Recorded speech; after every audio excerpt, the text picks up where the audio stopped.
आज का जो वीडियो है ना, तो जो इसका जो रेफ्रिजरेंट का जो पाइपिंग है, हर एक पाइप को सिस्टम बाय सिस्टम किसको क्या बोलते हैं, तो उसके बारे में बात करते हैं। बहुत अच्छा वीडियो है, स्पेशली नए लोगों के लिए, ओके। क्योंकि फिर वही है, जो पुराने हैं, जो जानकार है, उसको तो कोई ज़रूरत नहीं है माशाल्लाह। लेकिन जो नए लोग हैं ये, या जो छोटे एसी का काम करते हैं, वो बड़े एसी में करना चाहते हैं, उनको इस बारे में जानकारी नहीं है। तो हम लोग एक एक करके हर एक पार्ट्स को क्या बोलते हैं, ओके। तो पहले हम लोग कंप्रेसर से शुरू करते हैं, ठीक है। कंप्रेसर से, ये कंप्रेसर है। अब ये कोई भी एसी का, बस कोई सी भी सिस्टम में, हाँ, एयर कंडीशन की बात कर रहे हैं, एयर कंडीशन के सिस्टम की बात कर रहे हैं, तो इसको जो भी है आपको, ये एक मेन सिस्टम है कंप्रेसर, ठीक है। तो इसमें दो पाइप का इस्तेमाल होता है, एक सेक्शन और डिस्चार्ज। तो किसको सेक्शन बोलते हैं और किसको डिस्चार्ज बोलते हैं। तो कंप्रेसर से जो दो पाइप है, एक बड़ा एक मोटा, एक बड़ा और एक मोटा। तो जो मोटा वाला पाइप है उसको सेक्शन बोलते हैं, और जो उसमें पतला वाला पाइप है उसको डिस्चार्ज बोलते हैं। और डिस्चार्ज प्रेशर को फेंकता है कंडेंसर की तरफ, तो ये वाला पाइप को बोलते हैं डिस्चार्ज, ठीक है। कंप्रेसर में दो पाइप लगेगा, एक मोटा पाइप, एक पतला। तो पतला वाला पाइप को बोलते हैं डिस्चार्ज। ये पाइप आपको लेके जा रहा है कहाँ पर, देखो कंडेंसर कॉइल में लेके आ रहा है, कंडेंसर कॉइल में, ठीक है। कंडेंसर कॉइल में ये पाइप जा रहा है प्रेशर डिस्चार्ज का, ठीक है। कंप्रेसर में जो पतला वाला पाइप लगता है तो उसको बोलते हैं डिस्चार्ज। वहाँ से ये आपका पूरा गया, पूरा प्रेशर आपका गया इसमें। यहाँ से जो बाहर हो रहा है, यहाँ से जो बाहर हो रहा है, इसको बोलते हैं लिक्विड लाइन। यानी कंडेंसर का जो आउटलाइन है वो है लिक्विड लाइन, उसको बोलते हैं लिक्विड लाइन, है ना। एक कंडेंसर खत्म हो गया, यहाँ से बाहर निकला प्रेशर, यहाँ से इन होके जो बाहर निकल रहा है उसको बोलते हैं लिक्विड लाइन। तो ये आपका बाहर हुआ लिक्विड लाइन, ठीक है। लिक्विड लाइन जब बाहर होगा तो लिक्विड लाइन में आपको एक लगाना है फिल्टर सेम से। तो ये आपका है फिल्टर, इसको फिल्टर ड्रायर, बड़े सिस्टमों में जैसे चिलर वगैरह में आपका फिल्टर कोड लग जाता है, ठीक है। फिल्टर कोड, तो ये फिल्टर ही है, यानी फिल्टर है, यानी कि जो भी इसका जो काम है, जो मॉइस्चर वगैरह को एब्जॉर्ब करना, ठीक है। शॉर्ट में इतना आप समझते जाइए बस। तो ये लिक्विड लाइन हो गया। तो लिक्विड लाइन में आपका क्या लगेगा, आपका लग जाएगा सोलेनॉइड वाल्व, फिल्टर ड्रायर लग गया। फिल्टर ड्रायर के बाद आपको लगता है सोलेनॉइड वाल्व, लेकिन इस ऑप्शन मौजूद होता है, वो ज़रूरी नहीं है, हर पैकेज में ज़रूरी नहीं, ऑप्शन होता है, चाहे तो इसका इस्तेमाल करें चाहे तो नहीं करें, इसमें नहीं है। तो अगर मान लो होगा तो वो आपको इसके बाद आपको सोलेनॉइड वाल्व को लगाना पड़ेगा, सोलेनॉइड वाल्व और साइड ग्लास, तो वो भी ऑप्शन मौजूद है, वो कस्टमर के हिसाब से कंपनी लगाती है, ठीक है। तो आपको फिल्टर ड्रायर के बाद आपको साइड ग्लास और सोलेनॉइड वाल्व लगाना होगा अगर चाहे तो इसी में लगेगा, लिक्विड लाइन में लगेगा, ठीक है। लिक्विड लाइन में लगेगा। अब लिक्विड लाइन में ये लाइन सीधा गया आपका कूलिंग कॉइल पे। आइए अंदर पे आपको आना होगा, अंदर आओ, वो पाइप को ध्यान रखो, है ना। वो देखो दो पाइप अंदर जा रहा है, वही वाला पाइप फिल्टर ड्रायर से निकल के सीधा लिक्विड लाइन जा रहा है कूलिंग कॉइल की तरफ। आओ,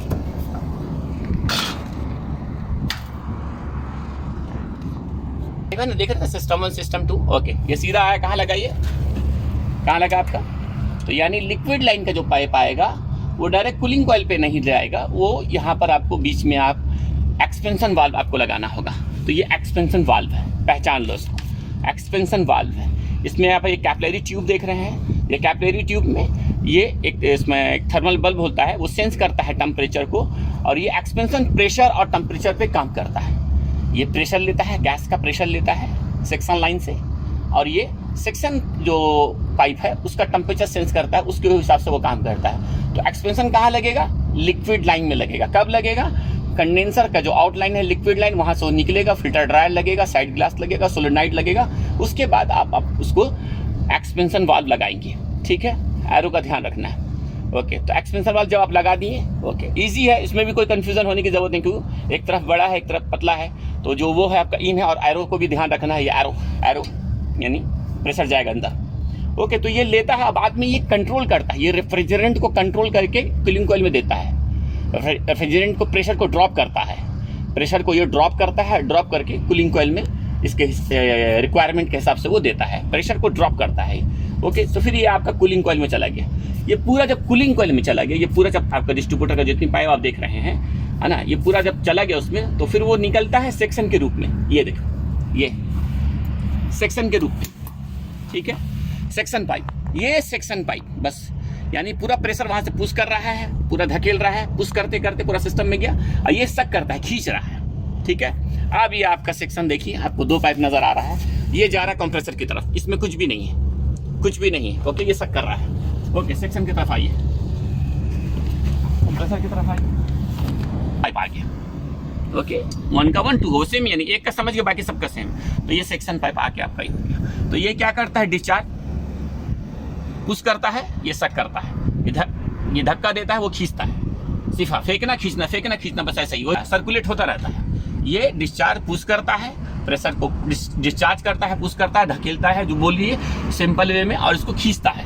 तो बस इसी तरह इसका सर्कुलेट होता रहता है, घूमता रहता है। तो बस यही हो गया। ओके, अब 1 मिनट, अब दूसरा डिस्चार्ज पाइप में एक स्विच का इस्तेमाल करता है। ये स्विच है, ये क्या है, इसको बोलते हैं high pressure switch. Discharge pipe में जो स्विच जो इस्तेमाल करता है, सेफ्टी स्विच है, high pressure switch. In case pressure बढ़ गया, प्रेशर बढ़ने के फिर वो एक अलग टॉपिक है, लेकिन प्रेशर बढ़ गया किसी वजह से, जैसे फैन बंद हो गया तो प्रेशर बढ़ जाएगा।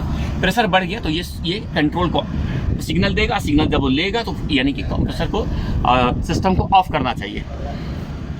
तो डिस्चार्ज में जो स्विच लगता है उसको बोलते हैं high pressure switch, HP switch short में, ठीक है। और इसका एक और भी पहचान रखो, इसका जो कलर देखो, कलर हाई प्रेशर स्विच अक्सर कुछ कंपनी चेंज कर देती है, लेकिन अक्सर 99% उसका जो कलर होता है रेड कलर का होता है, हाई। वो इजी पहचान है ना, लाल खतरे के निशान होता है ना, बोलता है वगैरह वगैरह, तो उसका वो पहचान है। ओके, तो एक स्विच यहाँ पर लग गया, ठीक है।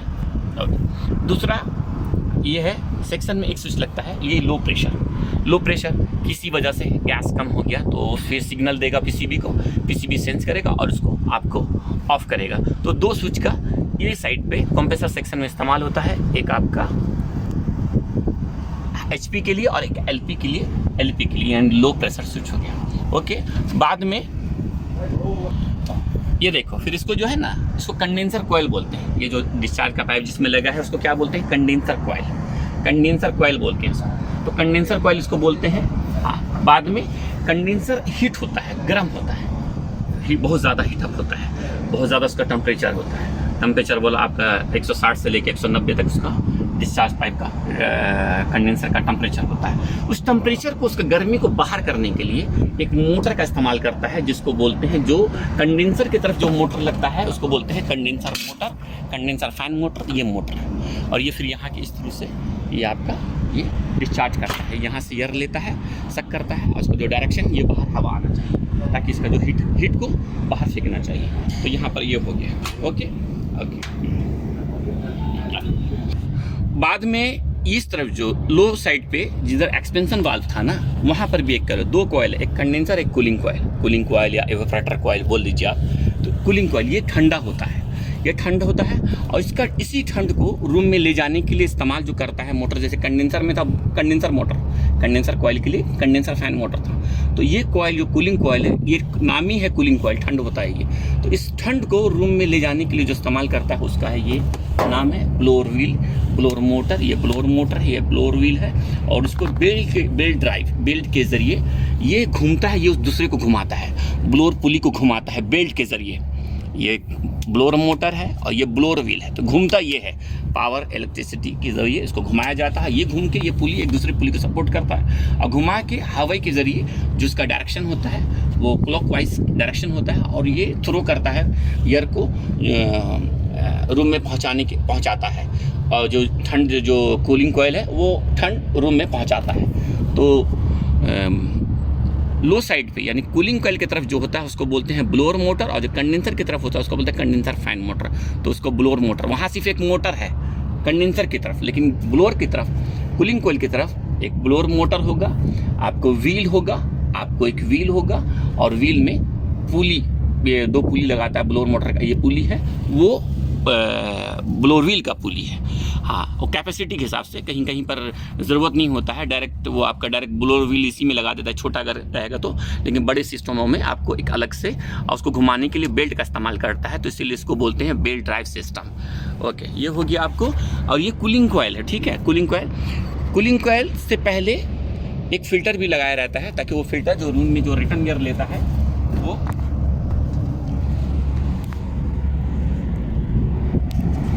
कूलिंग कॉइल से पहले एक फ़िल्टर लगाया जाता है, ताकि जो भी डस्ट है, जो रूम में जो डस्ट है वो डायरेक्ट कॉइल में नहीं जाए। कॉइल में जाएगा तो साफ़ करना थोड़ा डिफ़िकल्ट होगा।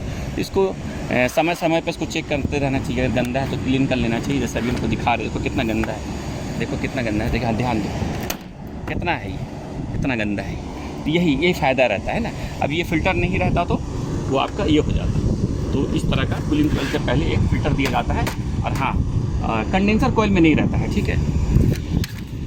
तो ये उस तरफ हो गया। बाद में इधर जो है आपका है ये HVTV इसको बोलते हैं। यहाँ पर देखो लिखा हुआ है HVTV, high voltage terminal block, यानी जो पावर जो सप्लाई का जो मेन पावर सप्लाई का जो केबल है रेड येलो ब्लू, वो यहाँ पर लगाने के लिए यहाँ से सब जगह जहाँ जहाँ पावर सप्लाई चाहिए 3 फेस का वो यहाँ से लेते हैं। टर्मिनल है जिसको NTB बोलते हैं, NTB बोलते हैं न्यूट्रल टर्मिनल ब्लॉक। वो यहाँ पर न्यूट्रल का वायर यहाँ लगाएंगे, 3 फेस का यहाँ लगाएंगे, न्यूट्रल का वायर यहाँ लगाएंगे। ओके, इस सिस्टम को कंट्रोल करने के लिए एक इलेक्ट्रॉनिक बोर्ड दिया गया है, इसको ECB या PCB बोल दो, ECB इलेक्ट्रॉनिक कंट्रोल बोर्ड। तो उसका इस्तेमाल किया गया और इसके ज़रिए हाँ, तो ये PCB है, PCB या ECB जो भी सेम है, यानी कि बस अलग अलग नाम रखेगा कंपनी हिसाब से।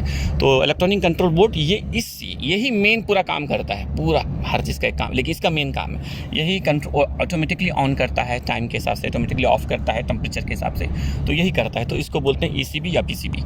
ओके, उसके बाद इसमें जो इस्तेमाल हो रहा कॉन्ट्रैक्टर, ये कॉन्ट्रैक्टर है, ये ब्लोअर मोटर कॉन्ट्रैक्टर है, ब्लोअर मोटर कॉन्ट्रैक्टर है। तो वहाँ लिखा रहता है, आपको दिखता नहीं होगा सर, तो BMC यहाँ लिखा होगा नीचे में, BMC blower motor contractor, power on इसमें टच नहीं कर रहा। ओके, तो BMC ब्लोअर मोटर कॉन्ट्रैक्टर, इतना याद रखो।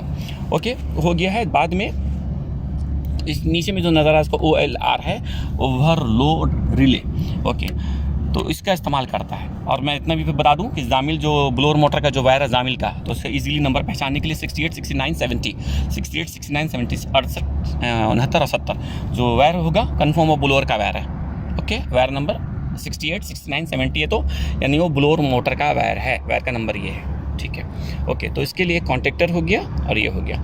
इसका जो वो जामिल जो कॉन्ट्रैक्टर यूज़ करता है वो 220 कोयल वोल्टेज का, अगर आप पीछे में अगर गौर करेंगे अगर दिखेगा आपको तो यहाँ पर 220 इसका कोयल वोल्टेज है, ठीक है। 220 कोयल वोल्टेज जामिल की बात करें, दूसरी कंपनी का नहीं, दूसरी कंपनी का सबका सेम होता है। कॉन्ट्रैक्टर चेंज हो सकता है क्योंकि इसका PCB अगर आउटपुट 24 देगा तो 24 हो जाएगा, ठीक है ना। तो इसका जो है आपको वो चेक करना पड़ेगा डायग्राम के हिसाब से। तो ये इसका हो गया। ओके, बाद में यहाँ पर देखिए क्या है, HC हीटर कॉन्ट्रैक्टर। तो 2 हीटर कॉन्ट्रैक्टर है, हाँ हीटर कॉन्ट्रैक्टर है, ठीक है, 2 हीटर कॉन्ट्रैक्टर है। और यहाँ पर हीटर कॉन्ट्रैक्टर को ब्रेकर दिया है, इसको नहीं दिया क्योंकि हीटर को ब्रेकर इसलिए दिया इफ़ इन केस अगर बाई चांस फायर हो, आग लग जाए किसी भी वजह से, तो ब्रेकर अपना काम करे, ब्रेकर पावर को ऑफ करे, ताकि कि हीटर पे आग लगने के चांसेस ज़्यादा रहते हैं, इसलिए सेफ्टी ब्रेकर दिया, बाकी को नहीं दिया है, ठीक है। ओके, तो एक कॉन्ट्रैक्टर ये 2 हो गया, 3 हो गया। बाद में FMC फैन मोटर कॉन्ट्रैक्टर जो कंडेंसर में था, कंडेंसर में मोटर था, ये उसका है।